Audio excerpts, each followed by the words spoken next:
Le Ghana a officiellement initié une procédure d'arbitrage international pour résoudre le différend frontalier maritime qui l'oppose au Togo. Le gouvernement ghanéen, par l'intermédiaire du bureau de communication de la présidence, a confirmé dans un communiqué publié vendredi 20 février 2026 avoir informé le Togo de son intention de faire appel au droit international pour délimiter la frontière contestée. Lorsqu'un différend persiste sur la délimitation maritime, le recours à un mécanisme juridictionnel permet d'obtenir une décision fondée sur le droit plutôt que sur le rapport de force. Maintenant, sur le plan politique, cette démarche envoie un signal important. Le Ghana se positionne, comme d'habitude, comme étant un État attaché aux solutions légales et multilatérales, celle qui renforce son image de stabilité institutionnelle dans la sous-région. Cette démarche, selon le gouvernement ghanéen, vise à clarifier la question des frontières par le biais des mécanismes juridiques internationaux établis et surtout à prévenir toute nouvelle escalade des tensions entre les institutions des deux pays. Le Ghana réaffirme néanmoins son engagement à parvenir à une solution à l'amiable. En effet, la résolution de ce différend est cruciale pour les intérêts économiques et diplomatiques des deux nations car elle a des implications directes sur la gestion des ressources en mer et les questions de juridiction. L'objectif final est de préserver et de renforcer les excellentes relations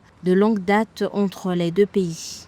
Clarifier la frontière maritime, c'est sécuriser les investissements, prévenir les tensions futures et offrir un cadre juridique stable aux acteurs économiques. Le recours donc à l'arbitrage traduit une volonté de transformer un différend sensible en un processus juridique encadré. C'est un choix de sécurisation diplomatique et économique qui privilégie le droit international comme outil de régulation des relations entre les États voisins.